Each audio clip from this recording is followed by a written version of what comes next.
Yes, good evening. Plansa naman tayo sa ating uniform, mga amiga-amigo. Si Nanay, may dala pang una na hugis puso at bouquet ng flowers. Good evening, good evening. This love is genuine. Ala, may ganito pa pala. Kung di tayo ganito, huwag na lang. Sino ang dalawang magsing-irog sa video na parang relationship goals? Okay gandang isipin ang isang mundong puno ng pag-ibig. Dito sa Makati City nakatira ang dalawa. Ang 59 anyos na si Abelina at ang 64 anyos niyang mister na si Romel. Oh, hindi nyo pa alam. Viral na kayo sa TikTok. Anong viral? Eh, wala naman kami TikTok. May nag-post.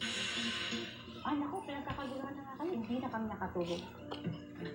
At dito na pag-alaman na ang kasayaw ni Abelina na si Romel hindi na pala nakakakita. Taong 2015, nung nabulag siya dahil sa komplikasyon ng diabetes. Hindi raw ito naging hadlang. Sila yung makapag-date sa Intramuros. Gusto niya, memorable yung aming Valentine's. Ako maraming kikiligin. Kung wala man kami sa mundo, meron kami nakikita, may iwanan. At dahil araw yon ng mga puso, Kailangan pareho tayo ng red. Sabi ko, para pera tayo. Nag-withdraw po ako ng 2K para bilhan ng tips siya. Gawa na hindi ko na nakikita. Sabi ko, ikaw na lang bumili na para may regalo ko sa iyo.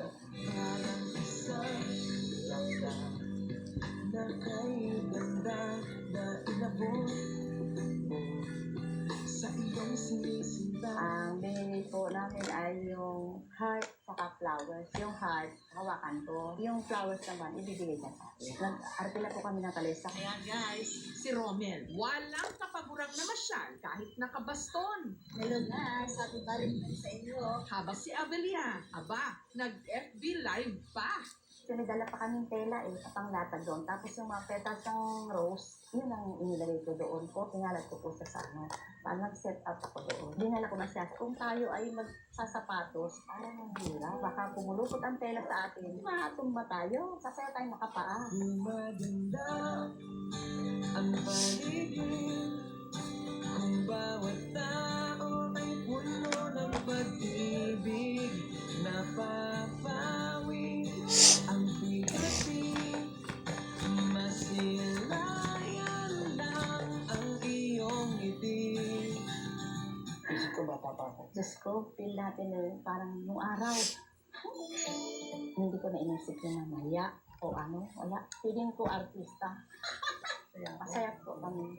Gusto ko, maligaya dito. Okay gandang Ha? isipin ang isang mundong puno ng pag-ibig.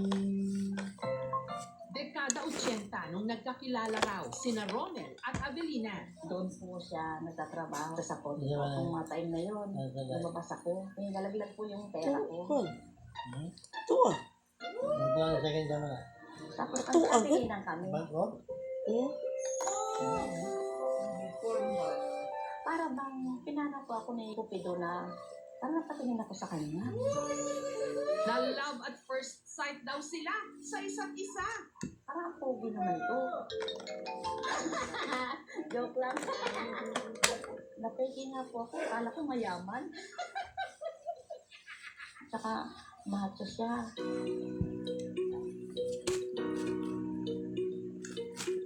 Nagandahan ako sa kanya. Ang pinaghalong Manny Mercado. Kasi ano ito eh. Mahal ko mga Araw. ito yung number ko, siyempre. Tawagan mo ako. Kasi wala pa naman cellphone po noon. Mamahalin mo yung cellphone. No? Yung 3.25 ko na yung rugaan. Yung 25 yung tapos. Hello? Tawagan ako. Yun, nakausap ko. Eh, tumatawag na siya lagi. Lagi ako maraming barya. Hulog ako ng hulog para tumagal ang usap namin. Paano yung tigayan? Ay, hindi po. Dito ako, tapos diyan siya. Pagka ano, kakalabitan na lang. Kumakalabit pa kayo siya. Ito, tawag tayo. Biyahe eh. Paborito nilang date noon, mag-disco. every Friday po, pag uwi niya, minsan, punta kami doon kasi magsasayaw kami. Talagang happy kami talaga doon. Pero si Adelina, meron palang sikreto. Nahiya ako sa kanya, pero sabi ko, malalaman niya rin, sasabihin ko rin, pag na-inlove na siya sa akin talaga, sabi ko, pag talagang kami na, hindi ko muna pinagtapat yun. Ito yung mga anak ako. Taong 2002, sina Adelina at Romel nagdesisyong magpakasal.